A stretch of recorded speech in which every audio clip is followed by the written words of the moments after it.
One. There you go. Testing 1 2, testing 1 2. Okay, ready? Yeah. My name is Leland Melvin, and I'm an astronaut and a STEAM explorer, science, technology, engineering, arts, and math. So tell me, I guess, what your role has been in just, kind of briefly, in role in the space program. Okay, so I was working at NASA Langley Research Center as a research scientist, building sensors and fibers for monitoring aerospace vehicles. And then a friend of mine said, "You'd be a great astronaut." I was like, "What are you talking about?" And I said, "Me, astronaut?" And I didn't apply that year. That same year, a friend of mine, Charlie Camarda, he got into the astronaut corps. So I said, if they're letting knuckleheads like that into the corps, maybe I can get into. So I applied and I got in and flew 2 flights, 2008, 2009 on Space Shuttle Atlantis, both times. And my job on my first flight was to install the Columbus laboratory with a robotic arm.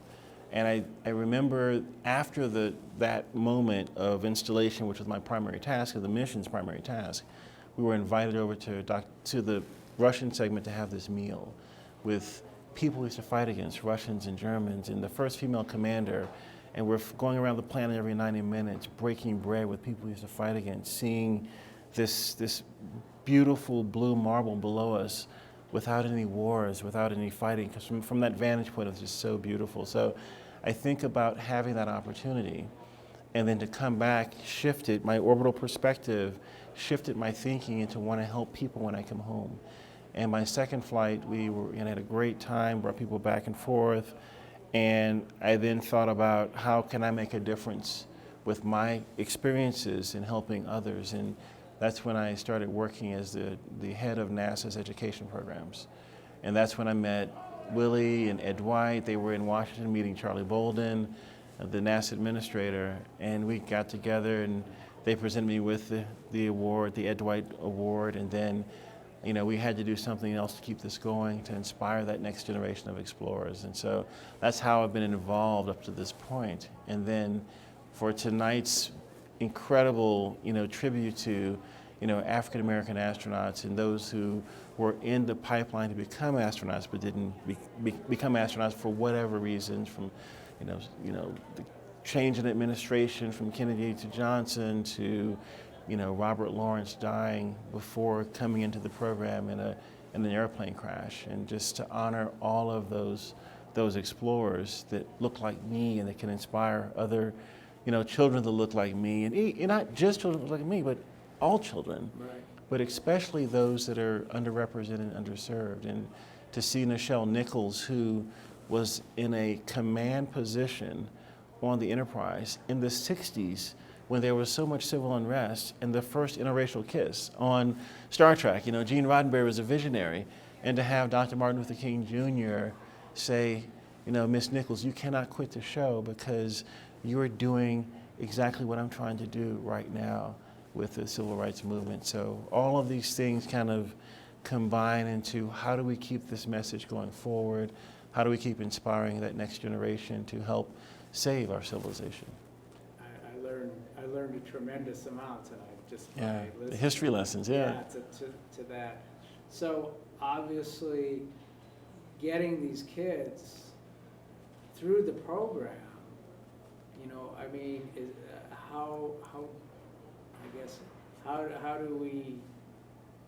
how difficult is that, or is for these, maybe just talk about that a little bit. I think one of the things that we have kids that only see that they can do certain things that the media shows them they can do.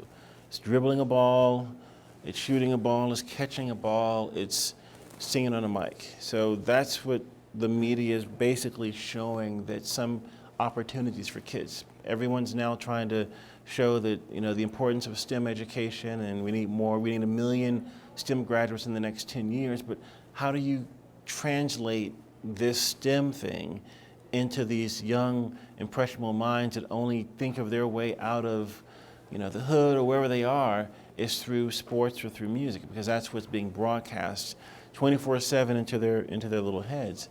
And so one of the things I think that Shades of Blue is doing is giving these kids a hands-on experiential activity that activates their brain. And it's like them, winning, shooting the winning free throw. This, enthusiasm, euphoria that, they save the day, but to see how they can take something like mathematics or technology or these things and do exactly the same thing and helping save someone's life, or so giving them an experience. And one of them is flying an airplane. I mean, that is something that's, to be on that stick, controlling this vehicle, your body is moving and pitching and yawing and going around with it, and to be in control of that thing and to know that they can, do this. And that confidence is built into them. And there are some researchers, one is Carol Dweck at Stanford University, she's a psychologist, who says that everyone's brain, if they fail and then they keep working and they fail and they figure it out, their brains actually grow. It's called growth mindset. And so, when a kid fails, we don't just hammer them for failing. We gotta support them and let them know that we all fail in life, and that through the failure, you actually succeed.